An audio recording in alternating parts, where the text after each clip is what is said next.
성도 여러분 안녕하십니까. 오늘은 대선지서 강의 마지막 날이 되겠습니다. 우리가 지난 시간에 다니엘서 개관을 살펴보았는데요. 오늘은 이제 다니엘서의 더 중요한 내용들을 다시 한번 좀 정리해보는 시간을 갖고자 합니다.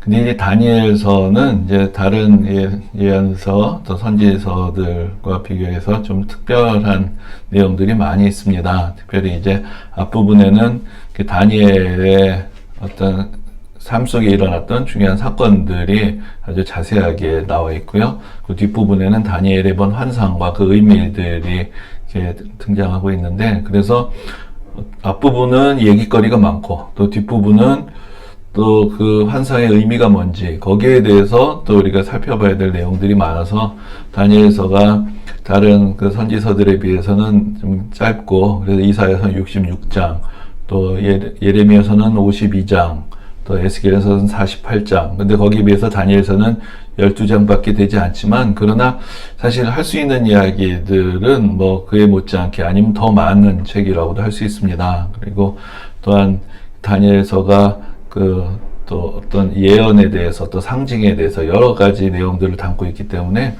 사실 우리가 뭐 짧은 시간 안에 다 정리하기는 어려운데, 오늘은 좀 제한된 시간 안에서 중요한 내용들 중심으로만 한번 좀 살펴보도록 하겠습니다. 먼저 이제 우리가 다니엘서에서 좀 제일 인상적인 부분은 그 다니엘과 세 친구들이 그 바빌론에서 또 페르시아에서 어떻게 신앙을 지키고 그 믿음의 본을 보여주었는가, 이제 그런 부분이라고 할 수 있습니다. 근데 그것 자체가 다니엘서의 매우 중요한 주제라고 할 수 있는데요. 우리가 지난 시간에도 살펴보았지만은 다니엘서의 가장 중요한 주제는 이제 바로 이제 다음에 또 좀 이따가 다시 말씀을 드리겠지만은 이 세상 모든 나라들이 지금 당장은 대단한 권세를 가지고 있지만 결국은 이 세상 나라들은 허물어질 수밖에 없고 오직 하나님의 나라만이 영원하다. 이제 그것을 가르쳐 줍니다. 그렇기 때문에 또한 그런 세상의 권세 아래서 우리가 이 세상의 권세에 굴복하여 살아가는 것이 아니라 믿음을 지키고 또 하나님을 경외하는 신앙 안에서 살아가야 된다. 이제 그리고 그렇게 또한 이국 땅에서 또 믿음의 시련을 겪고 있는 그런 사람들, 또 이방인들의 압제를 당하고 있는 사람들에게 그들을 격려하고 소망을 주는 이제 그런 것이 또 다니엘서의 중요한 주제라고 할 수 있습니다.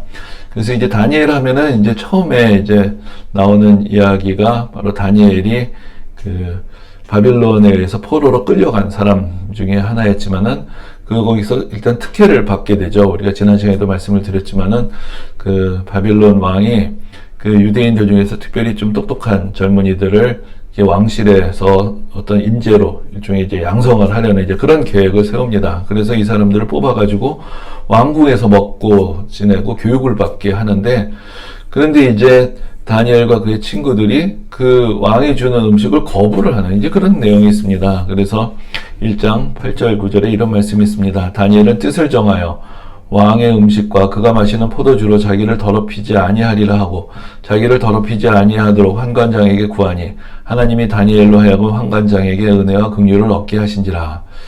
왜 다니엘이 또 왕의 음식을 거절했느냐? 그것은 그 당시에 이제 대부분의 음식들이 먼저 신에게 바쳤다가 나오게 되는 게 우상의 제물이기 때문에 그런 것이죠. 그래서 우상의 제물의 문제는 사실 이게 신약 성경에도 이제 나오는 중요한 주제 중에 하나인데, 특별히 이제 다니엘은 바빌론에 끌려가서도 거기서 이제 믿음을 지켜야 되겠다라고 결심을 했기 때문에, 그래서 오늘 본문의 표현대로 뜻을 정하였기 때문에 이제 왕의 음식, 또 왕이 주는 포도주, 이것은 다 신들에게 바쳤다가 나오는 것이기 때문에 그것을 이제 먹지 않기로 작정을 했다는 것입니다. 그래서 그렇게 요청을 하는 것이죠. 이제 그 자기들을 그 관리하고 있는 환관장에게 우리는 이 음식은 먹지 않겠다. 그래서 이제 그 신전에다가 바치지 않았던 그 채소만 먹는 이제 그런 그 결단을 하게 됩니다. 그런데 이제 환관장은 이제 걱정이 되는 거죠. 왜냐하면 자기는 이 사람들을 잘 먹이고 잘 보살펴야 되는데 이 사람들이 채식만 하다가 몸이 야위거나 그러면은 어떡하나 하고 걱정이 됐지만, 그러나 하나님께서 다니엘과 그의 세 친구들에게 은혜를 베푸셔서 그들이 오히려 다른 사람들보다 더 건강하고 더 이렇게 좋은 모습을 보이게 되었다. 이제 그런 이야기가 이제 성경에 계속해서 기록이 되어 있습니다. 근데 이것까지는 조금 이제 뭐 음식의 문제이지만 뭐 죽고 사는 문제는 아니죠. 그런데 이제 그 다음에 조금 더 심각한 시련들이 닥치게 됩니다.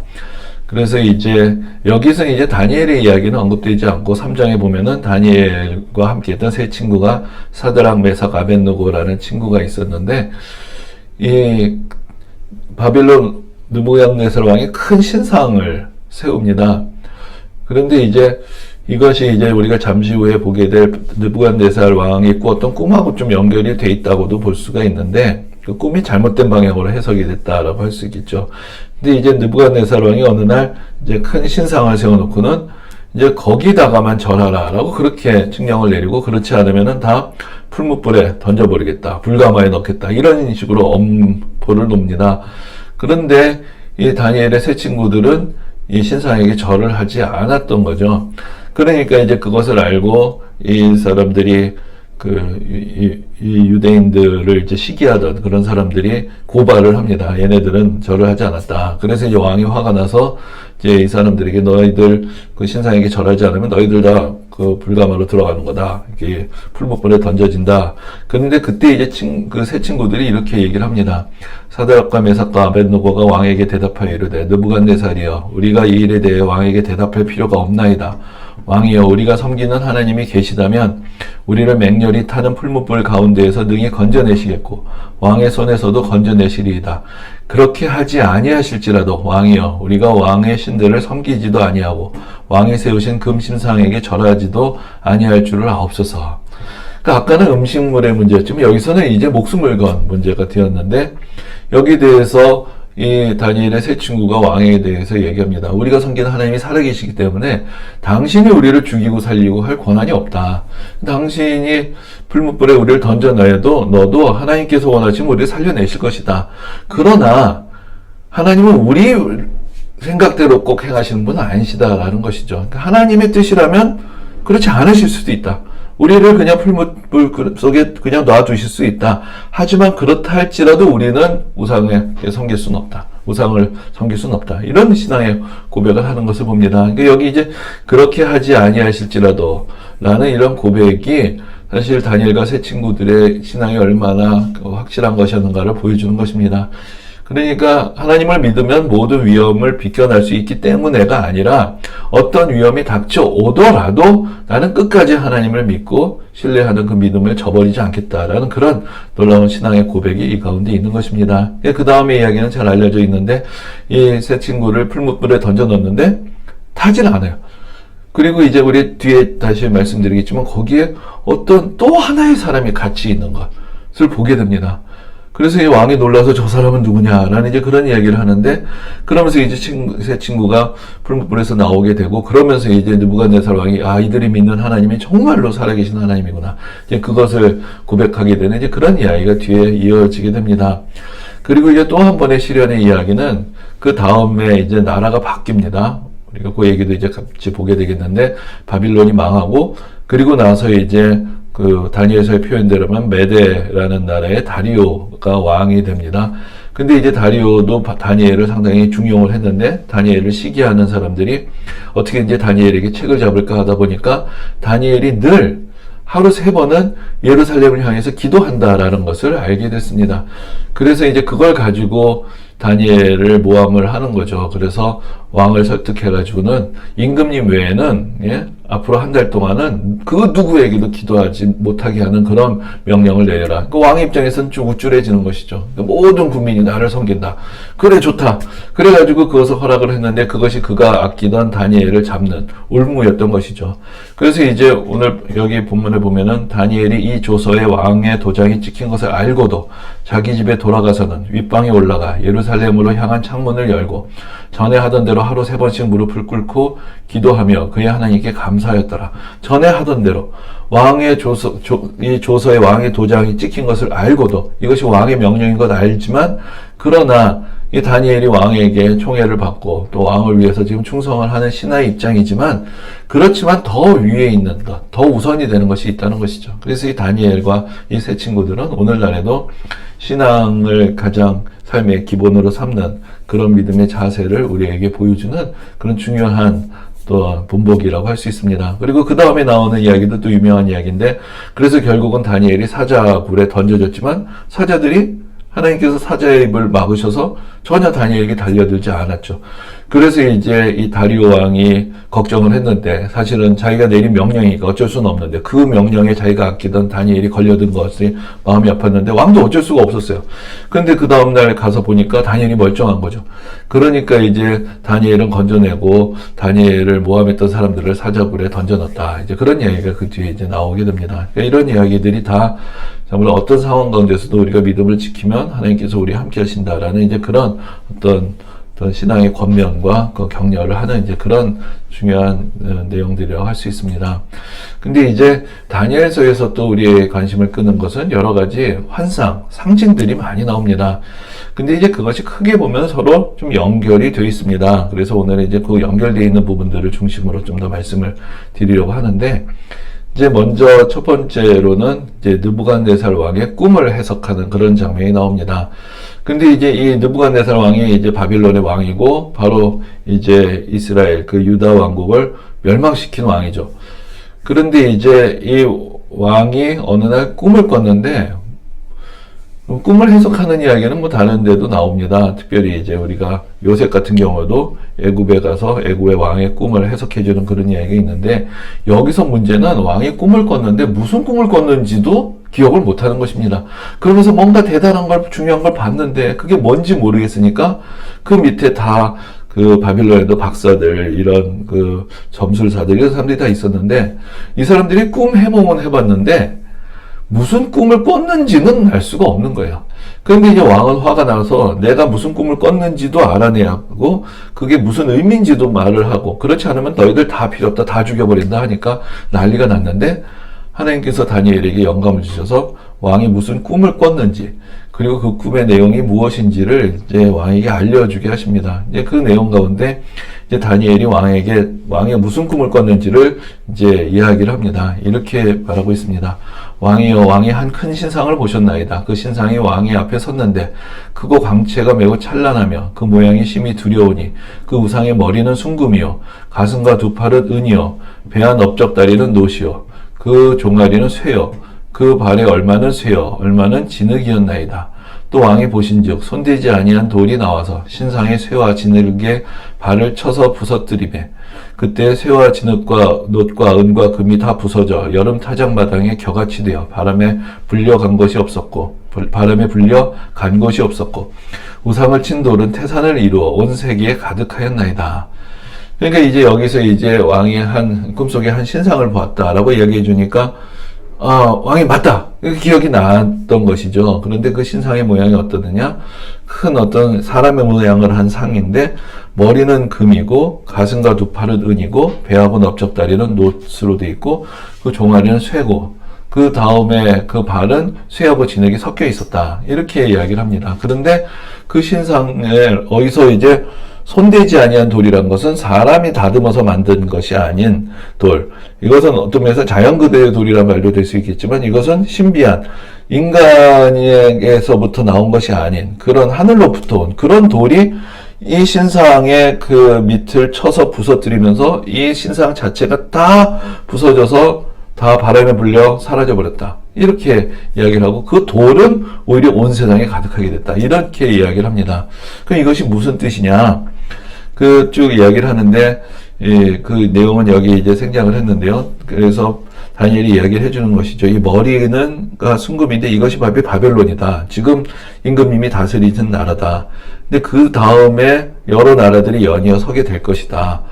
그런데 결국은 하나님께서 세우신 한 나라가 다른 나라들은 다 무너뜨리고 결국은 그 나라가 영원하게 서게 될 것이다. 그런 뜻이라는 것입니다. 그래서 이제 그 꿈을 설명하면서 다니엘이 이렇게 얘기합니다. 이 여러 왕들의 시대에 하늘의 하나님이 한 나라를 세우시리니 이것은 영원히 망하지도 아니할 것이요 그 국권이 다른 백성에게로 돌아가지도 아니할 것이요 도리어 이 모든 나라를 쳐서 멸망시키고 영원히 설 것이라. 손대지 아니한 돌이 산에서 나와서 쇠와 놋과 진흙과 은과 금을 부서뜨린 것을 왕께서 보신 것은 크신 하나님이 장래일을 왕께 알게 하신 것이라. 그러니까 지금 사실 이건 엄청난 이야기를 하고 있는 것이죠. 바빌론이 대단한 나라인 것 같고 거기에 지금 왕으로서 모든 권세를 갖고 있는 그 느부갓네살 왕이 있는데 이 나라도 결국은 무너집니다. 그리고 다른 나라가 섭니다. 그 나라도 또 무너집니다. 그리고 또 다른 나라가 섭니다. 그러나 그 나라도 또 결국은 무너질 것입니다. 결국은 하나님의 나라만이 영원합니다. 하나님의 권세가 이 세상의 모든 나라들을 허무실 것이고 영원한 하나님의 나라를 이 세상에 이루실 것입니다. 그것을 이야기를 하고 있는 것입니다. 근데 이제 여기서 이제 많은 사람들이 이것을 이제 종말론 쪽으로 해석을 하게 됩니다. 그래서 그러면은 세상의 종말이 언제 오느냐? 이 결국은 마지막 날에 하나님 나라는 언제 도래하는 것이냐. 그래서 이것은 이제 이 각각 상징되는 나라가 언제냐.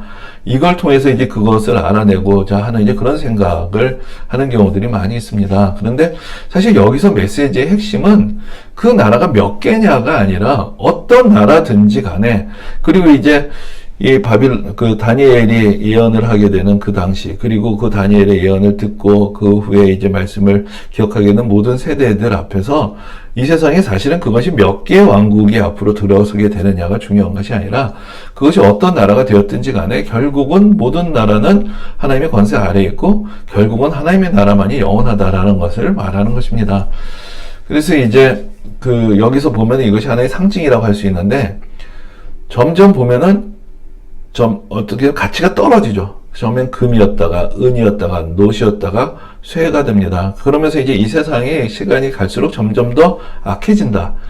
좀 그런 더 순수함을 잃어버리고 하나님부터 멀어진다. 그런 의미가 될 수도 있고, 그런데 반면에 어떤 단단하기로 말하면은 금, 은, 노, 그 다음에 쇠로 갈수록 점점 더 단단해지죠. 그러니까 어떤 영적인 차원에서는 더 타락하지만, 그러나 권세로 보면은 그 능력으로 보면 더 강성해지는, 그것이 이제 앞으로 벌어질 일들이라는 것입니다.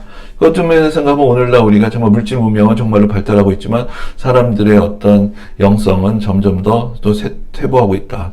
뭐 그렇게도 우리가 이야기를 하곤 하는데, 이제 그런 이야기들을 지금 여기서 전하고 있는 것입니다.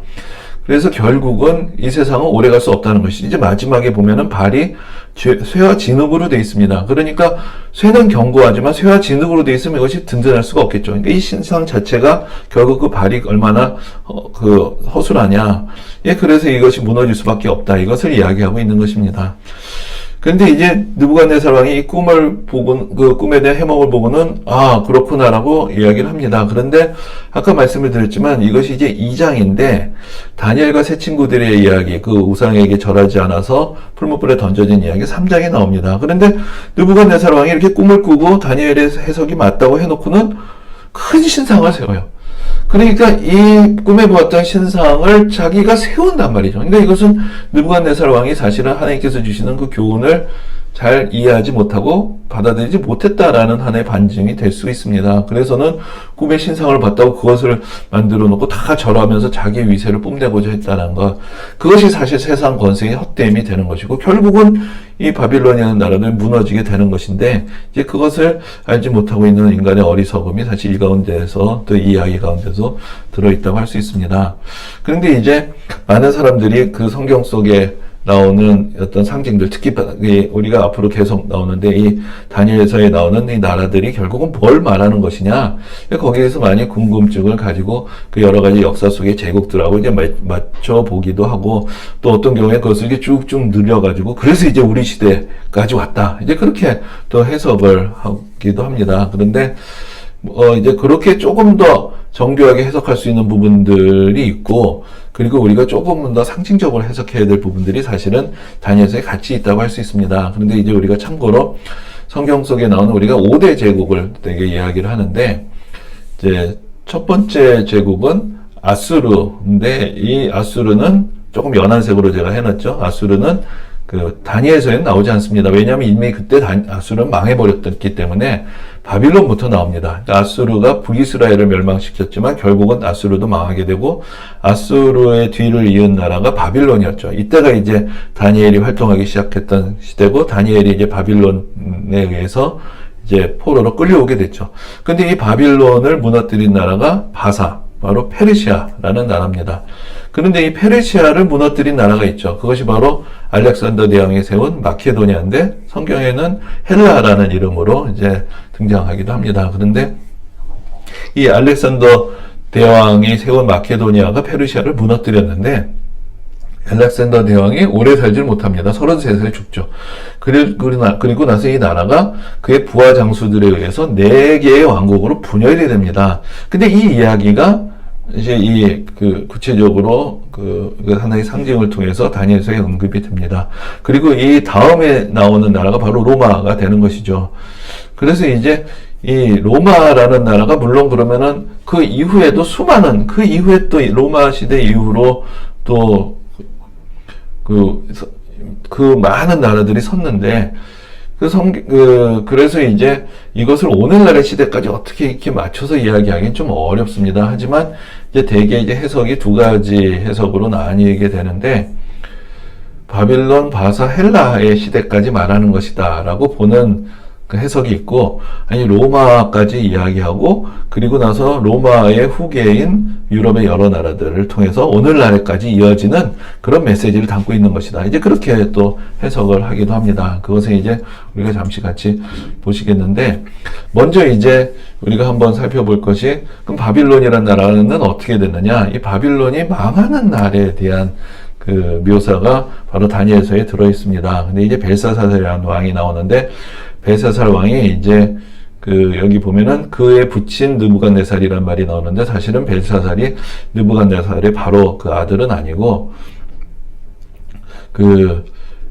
느부갓네살의 다음 왕이라고 할 수가 있는데, 이 부친이란 말은 어떻게 생각하면 느부갓네살의 후계자다. 이제 그런 표현이라고 좀 더 이해를 할 수가 있을 것입니다. 근데 이제 벨사살 왕이 그 귀족들과 함께 잔치를 베푸는데, 여기서 보면은 이 사람이 느부갓네살 왕이 예루살렘에서 탈취해온 금과 은그릇을 가지고 잔치를 벌입니다. 그걸 가지고 술을 마시면서 어떤 면에서 하나님을 모욕하는 것이나 마찬가지죠. 근데 그때 어떤 사람의 손가락이 나타나서 왕궁 촛대 맞은편 석회벽에 글자를 썼다. 그러니까 이제 왕실에서 잔치를 벌이면서 귀족들이 다 모여서 흥청망청하고 예루살렘 성전에서 가져온 그런 거룩한 그릇에다 술을 따라서 마시면서 이 바빌론이 얼마나 대단한 나라냐 하고 뻐기고 있을 때 손가락이 나타나서 그 벽에 어떤 글씨를 쓰는데 이게 무슨 글씨인지 모르겠는 거죠.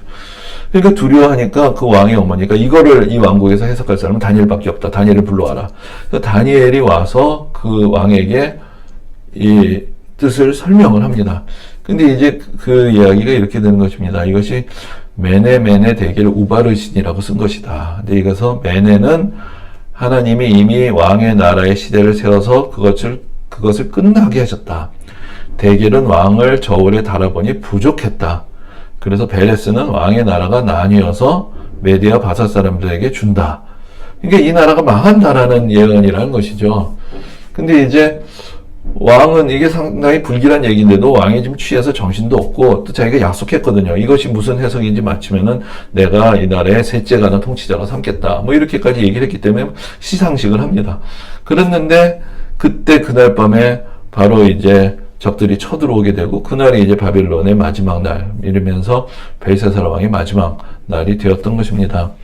근데 그리고 나서 이제 메대 사람 다리오가 나라를 얻었다. 근데 아까 뭐라고 말씀드렸냐면은 바빌론 다음에 페르시아, 바사가 섰다고 말씀드렸는데 이 바사가 먼저 메대라는 나라를 점령을 합니다. 그래서 그 당시에 메대하고 바사의 이중왕국이라고 할 수 있는데 이제 그 나라가 쳐들어오게 된 것입니다. 그래서 이제 메대 사람과 바빌론 사람이 페르시아 사람이 같이 다스리는 그런 나라였다고 할 수 있는데 그 중에 이제 메대 사람 다리오라는 왕이 이제 그 다음의 통치자로 이제 성경에 등장을 하게 되는 것을 볼 수가 있습니다. 그래서 이렇게 바빌론이 망하게 되었는데 이 자체가 결국은 다니엘이 직접 경험하는 한 왕국의 멸망을 보는 것이죠. 그러니까 다니엘이 그렇게 왕의 꿈을 해석을 했죠. 그래서 지금 이 나라가 영원하지 않을 것이고 그 다음에 다른 나라가 설계될 것이다. 그런데 다니엘이 직접 그것을 목격을 하게 되었던 것입니다. 그리고 나서 이제 이번에는 아까는 이제 느부갓네살 왕의 환상이었는데 다니엘이 또 비슷한 환상을 봅니다. 근데 다니엘이 잠을 자다가 꿈을 꾸게 되었는데 그 가운데서 환상을 보았습니다. 근데 이제 거기에 있는 환상의 내용이 여기 좀 정리를 해 놓았는데 이런 내용입니다. 다니엘이 진술하여 이르되 내가 밤에 환상을 보았는데 하늘에 네 바람이 큰 바다로부터 불려 불더니 짐승 넷이 바다에서 나왔는데 그 모양이 각각 다르더라. 첫째는 사자와 같은데 독수리의 날개가 있더니 내가 보는 중에 그 날개가 뽑혔고 또 땅에서 들려서 사람처럼 두 발로 서기함을 받았으며 또 사람의 마음을 받았더라. 또 보니 다른 짐승 곧 둘째는 곰과 같은데 그것이 몸 한쪽을 들었고 그 입에 이사이에는 새 갈빗대가 물렸는데 그것에게 말하는 자들이 있어 이르기를 일어나서 많은 고기를 먹으라 하였더라. 그 후에 내가 또 본즉 다른 짐승 곧 표범과 같은 것이 있는데 그 등에는 새의 날개 넷이 있고 그 짐승에게 또 머리 넷이 있으며 권세를 받았더라. 내가 밤 환상 가운데 그 다음에 본 넷째 짐승은 무섭고 놀라우며 또 매우 강하며 또 쇠로 된 큰 이가 있어서 먹고 부서뜨리고 그 나머지를 발로 밟았으며 이 짐승은 전에 모든 짐승과 다르고 또 10뿔이 있더라. 내가 그 뿔을 유심히 보는 중에 다른 작은 뿔이 그 사이에서 나더니 첫 번째 뿔 중에 셋이 그 앞에서 뿌리까지 뽑혔으며 이 작은 뿔에는 사람의 눈 같은 눈들이 있고 또 입이 있어 큰 말을 하였더라.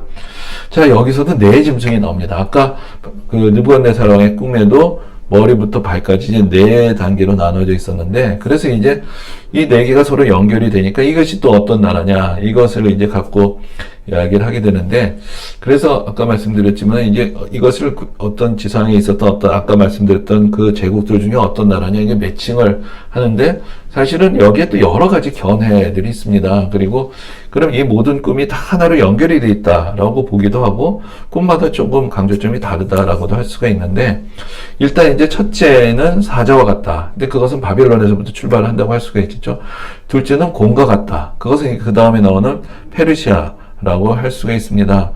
그리고 나서 그 다음 짐승이 표범과 같다라고 되어 있는데, 여기 보시면 머리가 넷이 있다라고 표현이 되어 있습니다. 그러니까 아까 말씀드렸는데 페르시아를 무너뜨린 게 마케도니아인데, 마케도니아가 네 나라로 나눠지게 되죠. 이제 그것을 여기서 상징한다고 할 수 있습니다. 그러면 그 다음에 나오는 넷째 짐승이 뭐냐? 근데 이제 그 다음 순서들이면은 셋째 짐승이 마케도니아라면 여기 로마가 되겠죠. 그런데 여기 이제 10뿔이 있고 그 가운데 작은 뿔이 있는데, 이 작은 뿔이 아주 악하고 그 하나님의 백성들을 억압하는 그런 상징으로 등장을 합니다. 근데 이제 이 이제 작은 뿔 이야기를 좀 집중해서 하려고 하는데, 근데 이것과 연관이 되는 이야기들이 뒤에서 반복해서 나오게 되는데, 이것이 지금 많은 학자들이 구체적으로는 한 역사적인 인물을 가리킨다라고 봅니다. 그것이 이제 그 앞에서 말씀드린 대로 알렉산더가 죽은 다음에 그 마케도니아가 4개의 나라로 갈라지게 되는데, 그 중에 오늘날 그 이스라엘의 북쪽 지역을 차지했던 셀레우쿠스 왕조라는 왕조가 있는데, 거기에 안티오쿠스 4세라는 왕이 있었습니다. 근데 이 왕이 그 유다 땅을 다스리면서 성전을 더럽히고 성전의 제사를 그치고 유대교 신앙을 아주 잔인하게 박해를 했던 사람이었습니다. 그런데 이제 그 사람의 그 악행이 사실 이런 말씀을 통해서 예언이 되고, 또 그 사람의 악행을 통해서 하나님께서 장차 일어날 그런 말세에 일어날 어떤 적그리스도와 같은 악한 자들의 행태를 바로 그 사람의 모습을 통해서 우리에게 깨우쳐주고 경고하시는 것이다. 이렇게 좀 이야기를 풀어갈 수가 있습니다. 근데 이 넷째 짐승에 대해서 이제 좀 더 자세하게 그 다니엘이 알고자 합니다. 그런데 이제 천사가 나타나서 다니엘이 본 환상에 대해서 설명을 해주는데, 이 넷째 짐승이 뭐냐, 이렇게 얘기를 합니다. 넷째 짐승은 그 땅의 넷째 나라인데, 이는 다른 나라들과는 달라서 원천하를 삼키고 밟아 부서뜨릴 것이며, 그 10뿔은 그 나라에서 일어날 10왕이요 그 후에 또 하나가 일어나리니 그는 먼저 있던 자들과 다르고 또 새 왕을 복종시킬 것이며, 그가 장차 지극히 높으신 이를 말로 대적하며 또 지극히 높으신 이의 성도를 괴롭게 할 것이며, 그가 또 때와 법을 고치고자 할 것이며, 성도들은 그의 손에 붙임받으어 한때와 두때와 반때를 지내리라. 그러나 심판이 시작되면 그는 권세를 빼앗기고 완전히 멸망할 것이요 나라와 권세와 원천하들의 위세가 지극히 높으신 이의 거룩한 백성에게 붙임받으리니 그의 나라는 영원한 나라이라. 이 이야기가 뭐냐면은 앞에 잠깐 말씀드렸지만, 이제 그런 마케도니아가 셋째 나라면 넷째 나라가 서게 되는데, 거기 이제 10뿔이 있고 그 후에 또 하나 이 작은 뿔이 등장을 합니다. 그래서는 먼저 있던 왕들을 복종시키고 자기가 권세를 얻은 다음에 하나님의 백성들을 괴롭게 하고 그 율법과 모든 것들을 고치고 그래서 성도들이 그에게 크게 고통을 당하게 된다. 이제 그런 이야기가 나오는데 그 이야기가 또 뒤에 가면 또 반복이 돼서 나옵니다. 그러다가 결국은 멸망하게 될 것이고 그리고 나서 하나님의 나라가 서는 것을 보게 될 것이다. 그래서 이제 넷째 나라에 있는 10뿔 다음에 일어나는 그 작은 뿔, 그것이 악을 행하고 하나님의 백성들을 괴롭게 하는 이 이야기, 이것이 사실은 이제 그 뒤에도 몇 번 반복이 돼서 나타난다고 할 수가 있는데 이것이 우리가 이중적으로 해석을 하는 것입니다. 그것이 하나의 역사적인 인물을 가리키는 것이지만 그러나 그것을 그 사람을 통해서 이제 하나님을 대적하는 악한 권세를 하나의 비유로서 표현을 하는 것이고 그렇게 함으로 결국은 이 사람의 죽음에 대해서 얘기를 하면서 결국은 하나님을 대적하는 모든 세력의 멸망에 대해서 예고하시는 것이다. 이렇게 또 표현을 할 수가 있겠습니다. 그래서 이제 이 이야기는 다니엘이 꿈속에서 보았던 네 짐승의 환상에 대해서 나오는 것인데 아까 말씀드린 대로 이 이야기가 반복이 된다는 것은 그리고 또 하나의 환상을 보는데 거기에는 순양과 순염소의 환상을 다니엘이 봅니다. 이제 순양은 페르시아를 가리키고 순염소가 바로 이제 또한 알렉산더가 세운 그 마케도니아 제국을 말하는 것인데 이 순염소에 대한 이야기만 여기 다시 이야기인데 여기 또 작은 뿔 얘기가 나옵니다. 그래서 그중 한 뿔에서 또 작은 뿔 하나가 나서 남쪽과 동쪽과 또 영화로운 땅을 향하여 심히 커지더니 그것이 하늘 군대에 미칠 만큼 커져서 그 군대의 별들 중에 몇을 땅에 떨어뜨리고 그것들을 짓밟고 또 스스로 높아져서 군대의 주제를 대적하며 그에게 매일 드리는 제사를 없애버렸고 그의 성소를 헐었으며 그의 악으로 말미암아 백성이 매일 드리는 제사가 넘긴 바 되었고 그것이 또 진리를 땅에 던지며 자유로 행하여 형통하였더라. 내가 들은즉 한 거룩한 이가 말하더니 다른 거룩한 이가 그 말한 이에게 묻되 환상에 나타난 바 매일 드리는 제사와 망하게 하는 죄악에 대한 일과 성소와 백성이 내준 바 되어 짓밟힐 일이 어느 때까지 이를꼬 하매 그가 내게 이르되 2300주야까지니 그때 성소가 정결하게 되리라 하였느니라. 그러니까 이것이 이제 한 역사적인 인물에 대한 이야기다라고 말씀을 드렸는데 그러니까 순염소가 마케도니아 제국이고 거기서부터 나오는 작은 뿔 하나가 큰 권세를 가져서는 이 하나님을 대적한다. 이 군대의 주제라는 건 만군의 하나님을 말하는데 하나님께 드리는 제사를 없애고 성소를 헐었다. 이것이 바로 그 안티오쿠스 4세라는 왕이 했던 일이었습니다. 그래서 성소가 더럽혀졌는데 여기서 보면 2300주야라고 그렇게 표현이 되어 있죠. 2300주야라면은 한 6년 정도 되는 것인데 실제로 그 정도의 기간 동안 성소가 더럽혀져 있었다가 그래서 여기서 반란이 일어나서 성전을 회복을 하게 됩니다. 그래서 유대인들이 반란을 일으켜서 이 헬라의 제국을 몰아내고 이 성전을 회복을 하게 되고 그것을 정결하게 다시 하나님께 봉헌을 하는 일이 있었고 그것을 기념하는 절기가 수전절이라는 절기인데 그것이 요한복음에 한번 기록이 되어 있고 지금도 유대인들이 중요하게 절기로 나타납니다. 그러니까 이 이야기는 역사적 하나의 사건을 이야기하는 것이죠. 그러니까 이것이 어떤 종말의 이야기로 그대로 끌어가기는 어려운 것입니다. 하지만 이 안티오쿠스 4세가 성소를 훼손하고 그것을 우상의 소굴로 만들고 제사를 못하게 하고 했던 그 악한 행위, 그것이 결국 말세에 일어날 모든 악한 그 권세들의 행위를 대변하는 것이고 결국 그가 죽고 무너지게 되었던 것 같이 세상의 모든 악한 권세도 무너지게 될 것이다. 그런 어떤 이중적인 상징이 이 가운데 있다. 그렇게 말씀을 드릴 수 있습니다. 그래서 그 다니엘서에 그 뒤에 또 이 사람 얘기가 또 나옵니다. 그것은 이제 11장에 보면은 그 예루살렘을 중심으로 그 마케도니아의 후계 제국 중에 특별히 두 나라가 각축을 벌이게 되는데 바로 이제 셀레우코스 왕조, 지금 안티오쿠스 4세의 나라는 북쪽에 있는 나라인데 그 북쪽에 있는 왕 중에 한 비천한 자가 왕이 된다. 그러니까 원래 왕이 될 자가 아니었는데 자기가 권세를 취해서 그 다른 경쟁자들을 물리치고 왕이 됐던 거죠. 그래서 이제 그 사람 얘기가 또 나오는데 이렇게 돼 있습니다. 그의 왕위를 이을 자는 한 비천한 사람이라 나라의 영광을 그에게 주지 아니할 것이나 그가 평안한 때를 타서 속임수로 그 나라를 얻을 것이며 군대는 그의 편에 서서 성소 곧 견고한 것을 더럽히며 매일 드리는 제사를 폐하며 멸망하게 하는 가증한 것을 세울 것이며 그가 또 언약을 배반하고 악행하는 자를 속임수로 타락시킬 것이나 오직 자기의 하나님을 아는 백성은 강하여 용맹을 떨치리라. 그러니까 여기서 또 성소를 더럽히고 제사를 폐지하게 하는 어떤 왕의 이야기가 나오죠. 그런데 이 이야기는 이 11장에서는 좀 더 명확하게 예루살렘을 두고 각축을 벌이던 두 나라 중에 북쪽의 왕이라고 분명하게 표현이 돼서 나옵니다. 그렇기 때문에 이 시대는 바로 이제 마케도니아의 뒤를 이었던 그런 분열 제국의 시대였다라는 것을 우리가 정확하게 알 수가 있고, 그리고 계속해서 이어지는 같은 표현들이 있죠. 그것을 통해서 그 다니엘이 보았던 네 짐승의 환상에 나오는 그 작은 뿔이나 또 순념소에 나오는 또 하나의 작은 뿔이나 또 여기 이제 그 비천한 왕이었지만 권세를 가지고 성소를 더럽혔던 이 왕이 다 서로 연결이 되어 있는 상징이고, 그것이 바로 역사적인 한 인물, 그 셀레우코스 왕조의 안티오쿠스 4세라는 왕을 가리킨다. 이제 그것을 일단은 역사적인 기준으로 보면서 해석을 해야 될 것입니다. 그런데 이제 그것을 통해서 다니엘서가 하는 이야기는 어떤 역사를 기록하거나 역사를 예언하자는 것이 아니라 이 모든 세상의 악한 것들을 결국은 하나님이 심판하신다는 그 메시지를 전한다는 것. 그러니까 그게 어느 나라든지 간에 그 메시지를 전하는 것이 중요한 것이죠. 그래서 이제 그 다니엘서를 신약 시대에 있어서는 결국은 로마까지 그 안에 포함되어 있는 것으로 많은 사람들이 이해를 했습니다. 근데 그것도 잘못된 해석이 아닌 것이, 결국은 로마까지도 이 안에 들어있는 멸망할 나라 중에 하나다, 이렇게 보는 것이 어떤 면에서 보면 다니엘서의 이야기를 제대로 해석하는 그런 것이라고도 볼 수가 있기 때문입니다.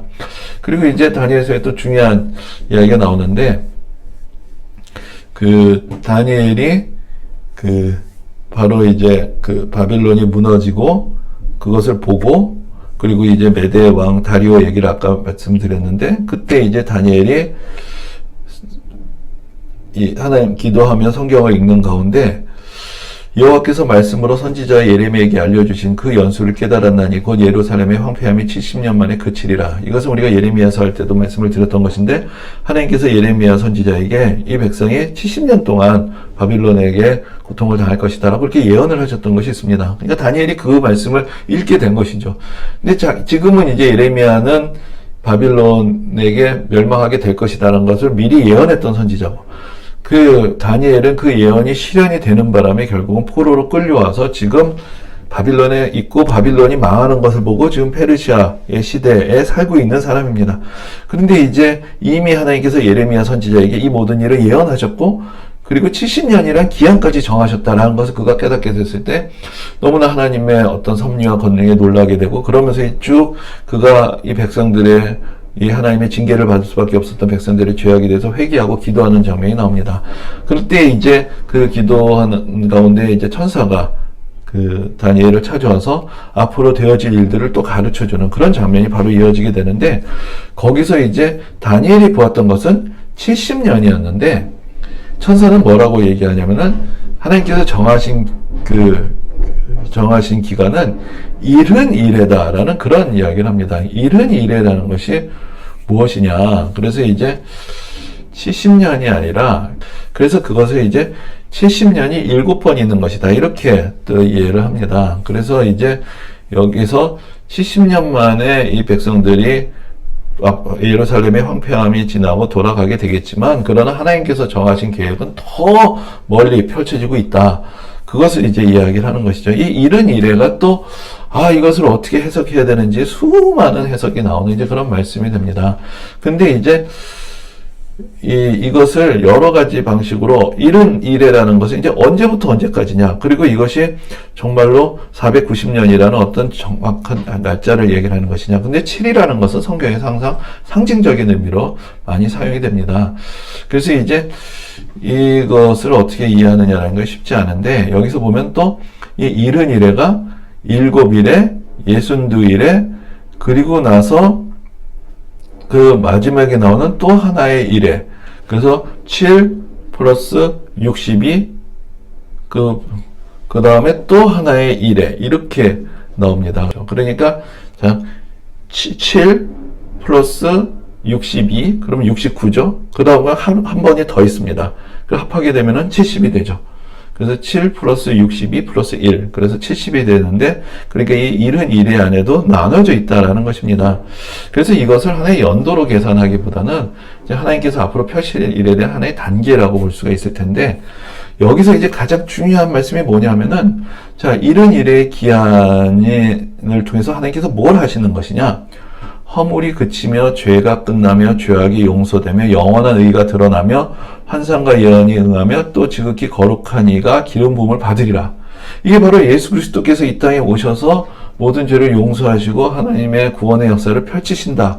하나님의 기름 부음을 받으신 거룩한 분이 오신다라는 것을 여기서 분명하게 이야기를 하고 있습니다. 그래서 이제 이것을 통해서 우리가 무엇을 알 수 있느냐면 이제 다니엘의 시대로부터 예수 그리스도께서 오실 때까지의 하나님께서 행하실 일을 이른 이래라는 상징을 통해서 말씀하시는 것이다. 이렇게 이야기를 할 수가 있는 것이죠. 생각을 하는 것이죠. 이 부분은 앞에 이야기하고 좀 구분을 해서 앞에서 보았던 것은 안티오쿠스 4세의 어떤 성소를 훼손했던 것을 이야기를 하는 것인데 그것은 이제 그 마케도니아 시대의 이야기고 여기서는 이제 보다 분명하게 예수님의 오심의 시대를 이야기하고 있기 때문에 여기는 이제 로마에 대한 이야기를 하고 있는 거라고 보는 것입니다. 그러니까 바로 그 다니엘의 시대로부터 이른 이래라는 상징적인 기간이 있는데 그 중에서 7 플러스 62, 그러니까 69이래가 지날 때 그때 이제 기름 부음 받은 분이 오셨다가 끊어져 없어진다라는 것이 예수님의 십자가를 상징한다라고 그렇게 해석을 하게 되는 것입니다. 그리고 나서 그때가 바로 허물이 그치고 죄가 끝나고 죄악이 용서되는 때다. 그리고 나서 어떤 일이 일어나냐면은 로마 군대가 또 이 예루살렘에서 일어난 반란을 진압하기 위해서 와서 모든 것들을 허물어뜨리는 일이 일어나게 됩니다. 그리고 나서 한 이래 동안에 어떤 고난의 때가 있고 하나님을 의지해야 되는 그런 때가 오게 될 것이다. 그러니까 이 마지막 한 이래라는 것이 바로 그 이후에 있을 믿음의 시련과 또 하나님의 은혜 가운데서 견뎌야 하는 어떤 고난의 때를 상징하는 것이다. 이렇게 이야기를 할 수가 있습니다. 그래서 여기 어떤 마지막 종말의 때를 기다려야 한다라는 그런 의미는 이 맨 마지막 부분에 있다고 할 수가 있습니다. 그래서 이제 이러한 상징들이 사실은 연도로 언제부터 언제까지라고 맞추고자 하는 수많은 시도들이 있는데 사실 딱 떨어지는 숫자가 별로 없습니다. 하지만 의미상으로 보면 그렇게 복잡하지 않은 것이 다니엘 시대로부터 예수 그리스도의 때까지를 내다보고 있고 그것이 구체적으로 하나의 사인이 되는 것이 예루살렘을 중건하라라는 그런 명령일 때부터 이 예언이 실제로 실현된다는 것을 보게 될 것이다. 그리고 예수님이 오신 이후에 큰 시련의 때가 또 올 것인데 그것이 바로 성소를 다 무너뜨리는 어떤 로마 군대의 어떤 진입으로 우리가 이해를 할 수 있다. 그리고 나서 이제 우리가 초대교회 역사를 보면은 로마 시대에 또 박해가 이어지게 되죠.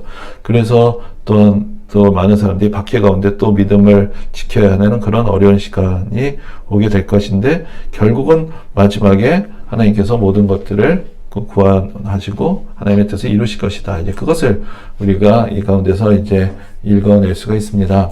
그리고 이제 마지막으로 한 가지 말씀을 드릴 것이 그 아까 잠깐 말씀을 드렸는데 다니엘의 세 친구들이 풀무불에 던져졌는데 왕이 보니까 거기 또 다른 사람이 하나 있는 거예요. 그래서 이렇게 얘기합니다. 왕이 또 말하되 이르되 내가 보니 결박되지 아니한 네 사람이 불 가운데로 다니는데 상하지도 아니하였고 그 넷째 모양은 신들의 아들과 같도다.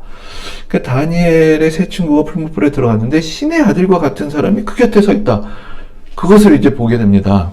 그런데 또 다니엘의 환상 가운데 어떤 환상이 있냐면은 내가 또 밤 환상 중에 보니 인자 같은 이가 하늘 구름을 타고 와서 이적부터 항상 계신 이에게 나아가 그 앞으로 인도되매 그에게 권세와 영광과 나라를 주고 모든 백성과 나라들과 다른 언어를 말하는 모든 자들이 그를 섬기게 하였으니 그의 권세는 소멸되지 아니하는 영원한 권세요 그의 나라는 멸망하지 아니할 것이니라. 여기서 보면은 인자 같은 이, 인자는 또 사람의 아들이죠. 인자 같은 이가 오시는데 이분도 하늘에서부터 오셔서 모든 권세를 가지고 영원히 다스리신다. 그래서 이제 다니엘서에서는 하나님의 아들, 신의 아들이면서 사람의 아들이신 분에 대한 증언이 여기 또 담겨져 있습니다. 그래서 한편으로는 그 다니엘의 세 친구들과 함께 계시는 분으로 그들의 믿음을 도우시고 그들을 위로하시고 그들을 붙들어 주시는 분으로 신의 아들과 같은 분이 나타나고 또 다니엘의 환상 가운데 사람의 아들과 같은 분이 하늘로부터서 모든 권세를 갖는다.